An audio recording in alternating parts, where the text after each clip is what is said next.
Бид оюуны өмч иргэний бүртгэлийн ерөнхий газрын иргэний бүртгэлийн газрын дарга инх цэцэгтэй уулзаад байна. Тэгэхээр өнөөдөр бол сонгуулийн өдөр хэдхэн цагийн дараа санал авах ажиллагаа дуусах гэж байна. За дийлэнх иргэд бол саналаа өгөөд байна. Гэхдээ одоо ингээд саналаа өгөхөөр очсон зарим иргэд бол одоо нөгөө иргэний бүртгэлийн хуудастай танилцаад бол бас гомдол гаргах тохиолдлууд цөөнгөө байна л да. Жишээ нь бол одоо манай редакцаач гэсэн тийм гомдлууд хэд хэдэн удаа орж ирсэн л дээ. Одоо манай хаяг дээр оршин суудаггүй бидний огт таньдаггүй иргэдийн нэрс гээд хамт бичигдсэн байх юм а. Энэ тохиолдолд яах вэ гэх мэтэр бидэнд хандж ин тэгэхээр танаа байгууллагад ч гэсэн иймэрхүү гомдол өргөдөл өнөөдөр ямар хэмжээгээр ирвэ? За яг өнөөдрийн тухайд бол манайдар бол 3 гомдол орж ирсэн. За нэг нь бол гадаадад санал өгөхөөр хүсэлтээ гаргасан хүн байлээ. За тэгээ 6 сарын 1-нд тэгэхэд биеийн байдлаасаа болоод Монголд ирсэн. Би одоо Монголд саналаа өгмөр юм гээ. За тухайн иргэнд бид ойлгуулад гаргасан.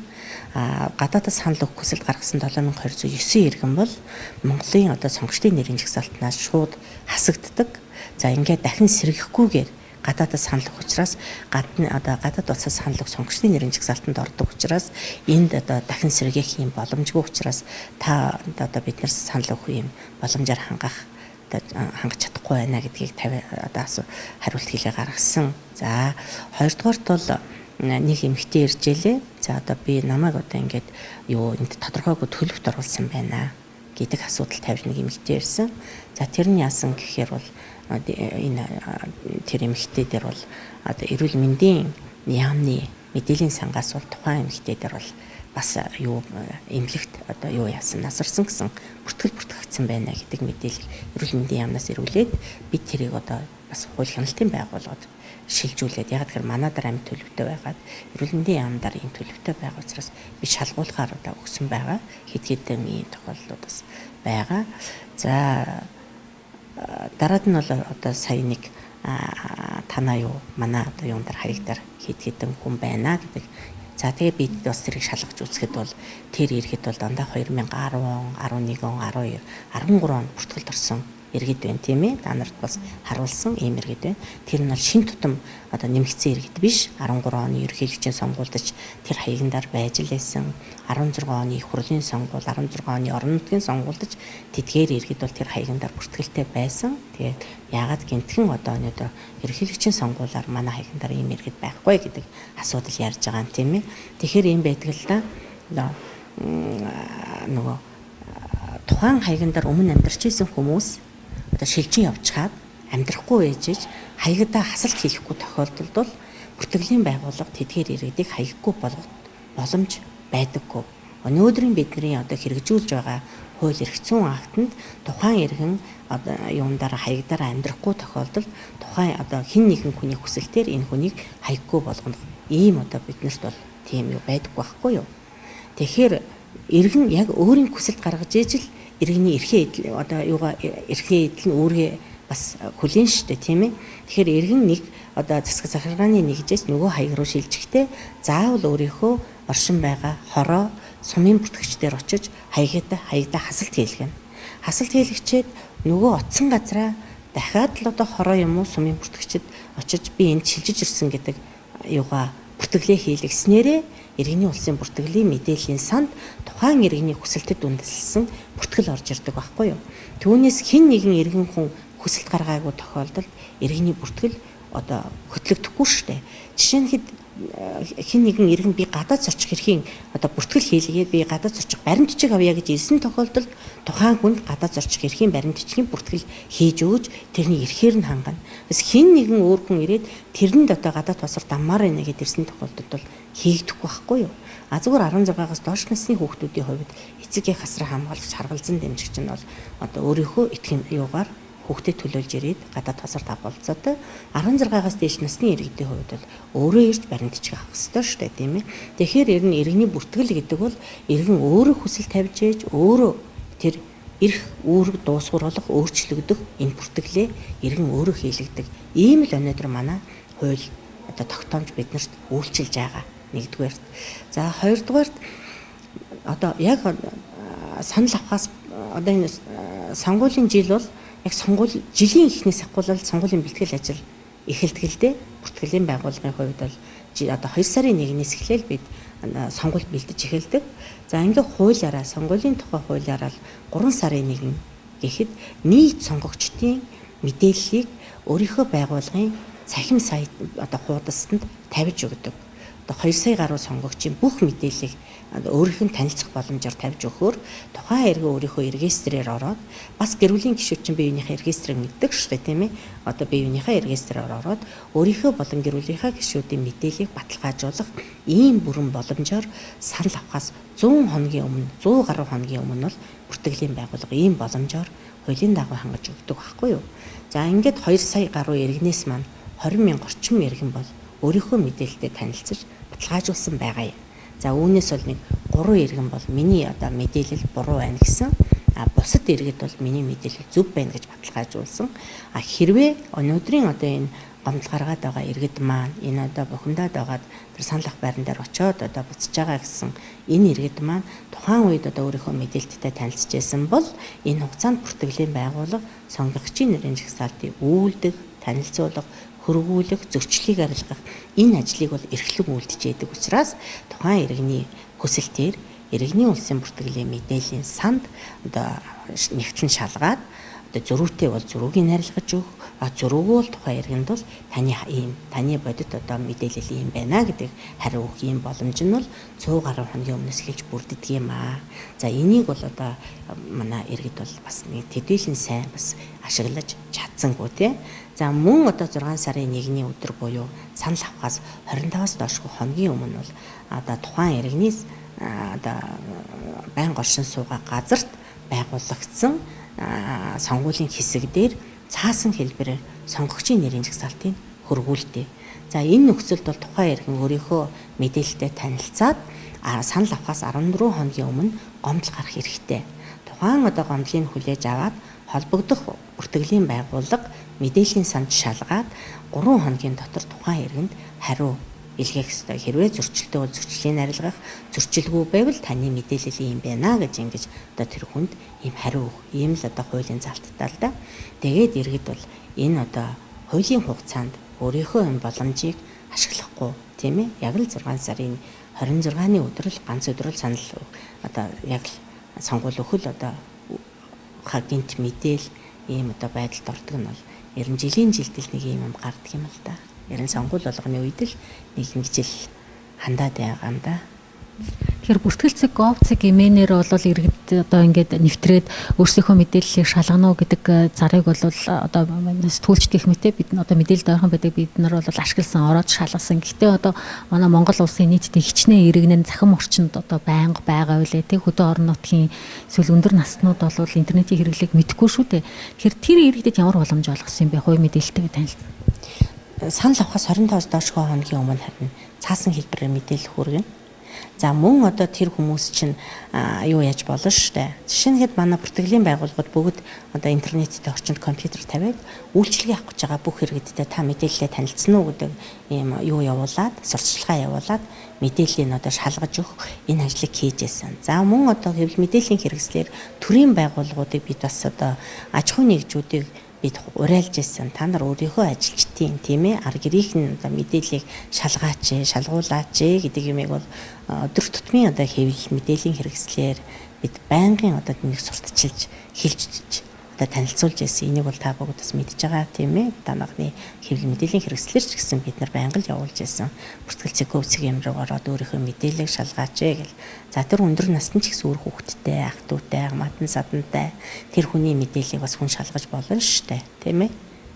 Тэгэхээр бидэнд хандаад одоо тэр гомдлыг та бүхэнд уламжилсан саяын тэр 3 дахь тохиолдол дээр бол энэ Баянгол дүүргийн 11 төр хороонд оршин суудаг иргэн энэ бол одоо миний хаягийн дээр огт танихгүй 3 хүн бүртгэлтэй байна. Одоо парламентын сонгуулийн үеэр ч гэсэн яг энэ 3 хүн байсан. Тухайн үед нь би ингээд иргэний бүртгэлийн хэмцгүй амаараа хэлээд бичгээр үргэлж гаргаагүй юм байлээ л те.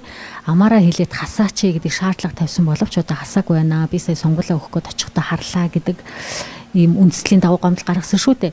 Тэгэхээр би энэ гомдолтой холбогдуулаад нэг зүйлийг дэлгэрүүлж асуух гэдэг нь юу вэ гэхээр одоо нэг айл дээр шинээр хүн нэмж бүртгүүлж байгаа тохиолдолд одоо тэр гэр бүлийн гишүүдийн тоо нэмэгдэх гэж тийм ээ тохиолдолд одоо өмнөх одоо өрхийн тэргүүнээс ч гэх юм уу тэр өмнөх бүртгэлтэй гишүүдийн зөвшөөрлийг авсны дагуу одоо бүртгүүлтгэл гэж би ойлголдог л доо тийм журам үйлчилдэг гэж гэтэл одоо яг өнөөдөр бид нарт одоо ингээ гомдол тавьж байгаа иргэн бол би энэ хүмүүсийг огт танихгүй одоо нэрийг мэдэхгүй манай хамаатан сад найз нөхөд бишээ гэдэг юм хэлээд байгаа. Энэ дээр бид нар сая та нар шалгалт хийж өгсөн тийм ээ. Ингээд шалгалт хийгээд зөвхөд нэг хэсэг нь бол гэр хорооллын хүмүүс, нэг хэсэг нь бол тийм амны орон сууцны гэсэн хаягтай гарч ирж илээ. Тэр байрны тэр хаягнаар амны орон сууц байсан юм байлээ. Тэгээ амны орон сууцаа нураагаад тэгээ одоо бол одоо байр өрөх зорилгоор байж байгаа мó гэр барьсан айлууд байгаад байгаа юм байлээ. Тэгэхээр тэр хүмүүс бол дандаа 2012 оноос өмнө тийм ээ шилжиж ирсэн хүмүүс байж харагдсан шүү дээ. Та нараас харсан шүү дээ. Дархнаас ирсэн, өвөр хангаагаас ирсэн 12 оноос өмнө бүртгэлд орчихсон, хаягийн бүртгэлд орцсон ийм л хүмүүс байлээ. Тэгэхээр бүтэн 5 жил тэр хаягнаар амьдарч байгаа улсууд л харагдчихлаа л да. Бид нар яг мэдээллийн санчаалгаад түүнээс бол бид бол одоо яг хин аль хаягнаар яг хэн амьдарч байгааг бол бид бол бас тэрийг болгон сайн мэдэхгүй шүү дээ. Зөвхөн мэдээллийн санд орж ирж байгаа мэдээллийг үндэслэж л бид за энэ хүн энд одоо шалгаж өгтөө энэ хүн 5 жил амьдарч байгаа юм байна. Энэ хүн энд 10 жил амьдарч байгаа юм байна гэж. За өнөөдрийн үйлчилж байгаа хуулиар бол бид иргэн шилжиж явчихад хаягтай амьдрахгүй тохиолдолд тухайн иргэнийг хаяггүй болгох ийм одоо хууль эрх зүй өнөөдөр бүртгэлийн одоо юунд бол байхгүй. Иргэн өөрөө хүсэлт гаргаж ирж ижил би энэ хаягаас ийш шилжнэ гэсэн тохиолдолд тухайн хүний хаягийн бүртгэлийг өөрчилдөг байхгүй юу? Тэгэхээр одоо байраа зарж хаад туризм байраар амьдраад байгаа иргэд бол зөндөө олон байгаа тийм ээ. Тэгэхээр тэр хүмүүс нөгөө хаягдараас шилжихгүй туризм байраар амьдраад байвал за энэ хүнийг одоо хаяггүй болгочихё гэдэг юм нь бидэрт байдаг гэж байна шүү дээ. Тэгээ иргэний улсын бүртгэлийн одоо шинэ хуулийн шинжилсэн найруулга боловсруулагдаад их хурлаар очиж байгаа. Энэ одоо намрын чуулганаар хилцэгдэх хуулийн жагсаалтанд орсон. За энэ хуулинд бол шилжилт хөдөлгөөний тухай хэд хэдэн бас тийм сайн заалтууд орсон. За нэгдүгээрт бол иргэд маань шилжин явж байгаа шилжин очсон газараа бүртгүүлдэггүй хаяггүй болчих тохиолдол бол нэлээдгүй байдаг. За энэ хуулиар бол энэ зүйл засагдана. Яагаад тэгэхээр шилжин явсны бүртгэл биш зөвхөн шилжин очсон газараа иргэн бүртгүүлэхээр ийм одоо заалтыг бид нар оруулж өгсөн байгаа. Хоёр газар одоо шилжин явах газараа бүртгүүлээд шилжин ирэх газараа бүртгүүлдэг байсан. Одооны хууль яг ингэж үйлчилдэг. Хууль эрх зүй нэм байдаг. Шинэ хуулийн төсөлдүүд бол бид нар шилжин утсан газараа бүртгүүлэхээр өмнөх хаяг нь манайх чинь 21 аймаг 9 дүүрэг дээр онлайн шүү дээ. Онлайн одоо яг одоо нэгдсэн мэдээллийн сангаа харж идэг учраас энэ одоо өмнөх хаяг нь бол хуучин хаяг нь болоод шилжиж очсон шинэ хаяг нь бол өөрийнх нь хаяг болоод явах жишээний энэ ер нь бол олон улсын ийм юу судлаад үзэхээр шилжилт хөдөлгөөний энэ хөдөлгөөнийг судлаад үзэхээр бол ер нь л шилж очсон газараа бүртгүүлдэг ингэж манаатай адилхан шат хамжлага дамждаггүй юм хаяггүй болно гэдэг ойлголт байдаггүй шилж очсон газараа бүртгүүлэл хаягтай болоод банкны үйлчилгээгээ аваад шудангийн үйлчилгээгээ аваад явдаг ийм л одоо юунд орцсон байдсан байлээ. Тий энийг зааж өгсөн байгаа. Хоёрт нэг заалт нь бол би одоо миний хаягнаар энэ хүн байхгүй тийм ээ би энэ хаягнаар 5 жил амьдарч байгаа энэ хүн байхгүй гэж хэрвээ хин нэгэн одоо эрхэн зөрчигдөж байгаа этгээд гомдол гаргавал энийг бол одоо шалгаж хяналтын шалгалт хийгээд энэ тэтгэр хүмүүсийг хаягийг төдөлзүүлэхээр одоо тэр айлын одоо хаягнаар амьдраад ингээд шилждэггүй хүмүүсийг хаяггүй болгоод мэдээллийн санд тухайн хүнийг хаяггүй болгох ийм одоо заалтыг бас тусгаж өгсөн байгаа. 3 дугаарт одооны одоо үйлчилж байгаа хууль тогтоомжин дээр бол энэ хаягнаар амьдрахын тулд чи эд хөргөн одоо үл хөдлөх хөрөнгийнхаа гэрчилгээ, газрын гэрчилгээгээ заавал авчиргадаг тийм одоо хуулийн зохицуулалт байдаггүй байхгүй юу? Одооны хуулийн дээр бид нар яг энийг тусгаж өгсөн байгаа. Хэрвээ энэ хаягнаар та амьдрах гэж байвал үл хөдлөх хөрөнгийн гэрчилгээ, эсвэл хүний байранд амьдрах гэж байвал түрээсийн гэрээ, хүний хашаанд буух гэж байгаа бол тухайн альтай гэрээ хийсэн тийм ээ энд амьдрах нь үнэ энд одоо манайдаар ингээ гэрээ бариад манай хашаанд байх нь үнэ гэсэн одоо тэр гэрээ тийм ээ ийм холбогдох бичиг баримтыг үндэслэж тухайн хүний хаягийг бүртгэхээр ийм заалтуудыг оруулж өгсөн байгаа. Тэгээд бас энэ хэрвээ ингээд энэ чигээрээ тэр хуулийн төсөл батлагдаад ингээд явах юм бол бас одоо иргэдийн хаяг цэгцрэх бас нэг тийм сайн талтай юм аа л гэж үзэж байгаа. Гэхдээ энэ хаяг бол ганцхан бүртгэлийн байгууллагын асуудал биш. Өнөөдөр ер нь Монгол улсын хэмжээнд хаяг бол их тийм төвхтэй байгаа.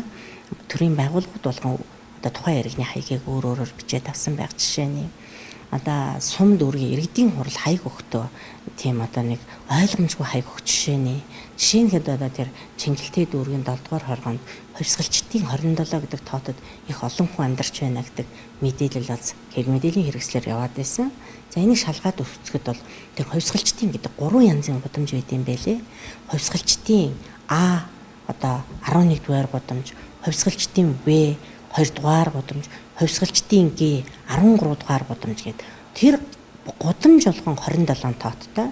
27 тоотон дотроо зүгээр 27-гийн Б тоот гэдэг ингээд үсэг орцсон ийм одоо юу орцсон ийм хаягтай учраас нөгөө харж байгаа хүн чинь тэр 27-г нэг л тоот гэж хараад байгаа байхгүй юу тийм ээ. Гэтэл тэрэн цаанаа бол өөр ийм байх жишээний. За Сүхбаатар дүүргийн 15 дугаар хороонд ор жишээ нь их хурлын сонгуулиар нэг миний одоо санаж байхад нэг 417 тоотод одоо 100 гаруй хүн сонгогч байна гэж одоо бас л гомдол одоо сошиалар ингээл. За тэрний дагуу би шалгалт хийгээд үзэхэд тэр хувьсгалт тэр одоо 417 тоотыг Аагаас Ё хүртэл дугаарлчихсан 18 үйл хөдлөх хөрөнгийн гэрчилгээтэй тэр 18 үйл хөдлөх гэрчилгээ болгон цаана сонгогч бүртгэлтэй ийм л хаяг байсан. Тэгээ тэрийг л ингээд аваад үзэхэд бол нэг том газар авч байгаа л ингээд хуваачихсан юм шиг л тийм л дүр зураг харагдчихлаа л да. Ингээд нөгөө хаягжуулалт маань юм байгаа учраас манайх одоо яг л тэр сум дүүргийн иргэдийн хурлын өгсөн хаягийн дагуу хаягийн санд хаягаа оруулдаг байхгүй. Хаягжуулалтын зөрчил ийм нэг үл ойлгогдох байдал гэр хорооллолд илүүтэй байна уу? Тийм байна. Тийм байна. Зүгээр байшин хороололд бол нөгөө байшингаа зараад явчихсан иргэд нөгөө байрнаасаа шилжихгүй өөр хаяганд ингээм амьдраад байх ийм асуудал бас байгаад. Энэ бол ер нь 12 оны сонгуулийн үед ч яригдаж л байсан тийм ээ. Сонгуул болгондоор л энэ асуудал яригдаад байдаг байхгүй юу? За танд баярлалаа. Бид оюуны өмч улсын бүртгэлийн ерөнхий газрын иргэний бүртгэлийн газрын дарга нэг цэцэгтэй уулзаж энэ хаягжилт болон иргэний бүртгэлтэй холбоотой зөрчлүүдийн талаарх тодорхойлогыг та бүхэнд хүргэлээ.